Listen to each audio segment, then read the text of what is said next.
ಧಾರವಾಡದಲ್ಲಿ ನಮ್ಮ ಯಾತ್ರೆ ಓಲಾ ವಿರುದ್ಧ ಆಟೋ ಚಾಲಕರ ಆಕ್ರೋಶ. ಹುಬ್ಳಿ ಧಾರವಾಡ ಅವಳಿ ನಗರದಲ್ಲಿ ಯಾರ್ಪಿಡೋ ನಮ್ಮ ಯಾತ್ರೆ ಓಲಾ ಬೈಕ್ ಟ್ಯಾಕ್ಸಿ ನಿಷೇಧಿಸಲು ಆಗ್ರಹಿಸಿ ಧಾರವಾಡದಲ್ಲಿ ಇಂದು ಅವಳಿ ನಗರ ಆಟೋ ರಿಕ್ಷಾ ಚಾಲಕರು ಪ್ರತಿಭಟನೆ ನಡೆಸಿ ತಮ್ಮ ಆಕ್ರೋಶವನ್ನು ವ್ಯಕ್ತಪಡಿಸಿದ್ದಾರೆ.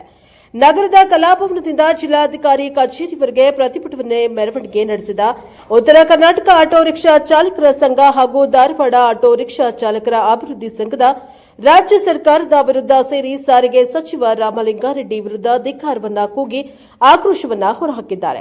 ನಾವು ಎಷ್ಟು ಬಾರಿ ಮನವಿ ನೀಡಬೇಕು, ಅಧಿಕಾರಿಗಳು ಏನೂ ಕ್ರಮ ಕೈಗೊಂಡಿಲ್ಲ, ಜಿಲ್ಲಾಧಿಕಾರಿಗಳನ್ನ ಕರೆಸಿ ಎಂದು ಪೊಲೀಸರನ್ನ ಪ್ರತಿಭಟನಾಕಾರರು ತರಾಟೆಗೆ ತೆಗೆದುಕೊಂಡರು. ಆಟೋ ರಿಕ್ಷಾ ಚಾಲಕರ ಸಮಸ್ಯೆ ಕುರಿತು ಕೂಡಲೇ ಜಿಲ್ಲಾಡಳಿತ ಕ್ರಮ ಕೈಗೊಳ್ಳಬೇಕು ಎಂದು ಧಾರವಾಡ ಜಿಲ್ಲಾಧಿಕಾರಿ ಕಚೇರಿಗೆ ಮುತ್ತಿಗೆ ಹಾಕಲು ಯತ್ನಿಸಿದ ಆಟೋ ಚಾಲಕರನ್ನ ಪೊಲೀಸರು ಗೇಟ್ ಬಳಿಯೇ ತಡೆದು ನಿಲ್ಲಿಸಿದ್ದಾರೆ. ಈ ವೇಳೆ ಪ್ರತಿಭಟನಾ ನಿರತರು ಮತ್ತು ಪೊಲೀಸರ ನಡುವೆ ವಾಗ್ವಾದ ನಡೆಯಿತು. ಇನ್ನು ನಮ್ಮ ಯಾತ್ರೆ ಹಾಗೂ ಯಾರ್ಪಿಡೋ ಓಲಾ ಊಬರ್ ಬಂದ್ ಮಾಡಬೇಕು ಎಂದು ಆಗ್ರಹಿಸಿದ್ದಾರೆ. Bureau report Santosh Medar, Praja Power news, Dharwad. ಮನವಿ ಕೊಟ್ಟೇವಿ. ಆ ಮನವಿಗೆ ಯಾವುದೇ ರೀತಿ ಸ್ಪಂದನೆ ಇಲ್ಲ ಅಂದ್ರೆ ಈ ಅಧಿಕಾರಿಗಳಿಗೆ ಯಾರಿಗೆ ಕೇಳ್ಬೇಕು ಹೇಳ್ರಿ. ಜಿಲ್ಲಾಡಳಿತರು ಕರಿ. ಕಾಲ ನಾವು ಮುಗಿತ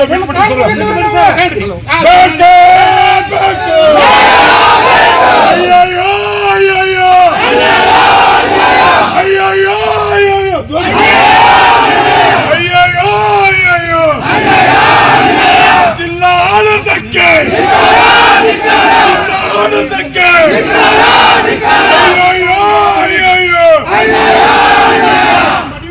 ಇಲ್ಲೇ ಕುಂದಿರ್ತೀವಿ ನೋಡಿ ಸರ್. ಮುಖ್ಯಮಂತ್ರಿಗಳ ಬರ್ಲಿ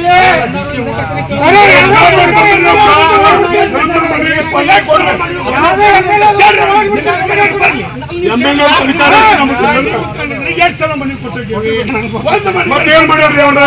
ಏನು ಮಾಡಿದ್ರು ಅಧಿಕಾರಿಗಳು ಬೇಕಲ್ಲ.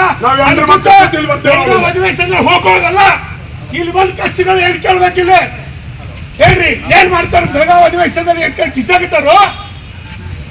ಹುಬ್ಬಳ್ಳಿ ದೊಡ್ಡದಾಗ 25,000 ರಿಕ್ಷಾ ಅದಾವಿಲ್ಲ, ಹೇಳೋರಿಲ್ಲ ಕೇಳೋರಿಲ್ಲ. ಕಾನೂನು ಇದೆ, ಕಾನೂನು ಬೇರೆ. ಗಾಡಿ ಓಡಿಸಿದ್ರು ಕೂಡ ಯಾರು ವ್ಯಾಪಾರ ಮಾಡ್ತಾ ಇಲ್ವ.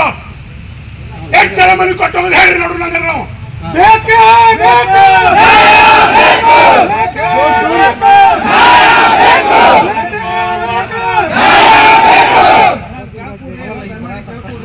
ಜಿಲ್ಲಾಧಿಕಾರಿಗಳು ಮುಖ್ಯಮಂತ್ರಿಗಳು ಬಂದ್ರು ಜಿಲ್ಲಾಧಿಕಾರಿ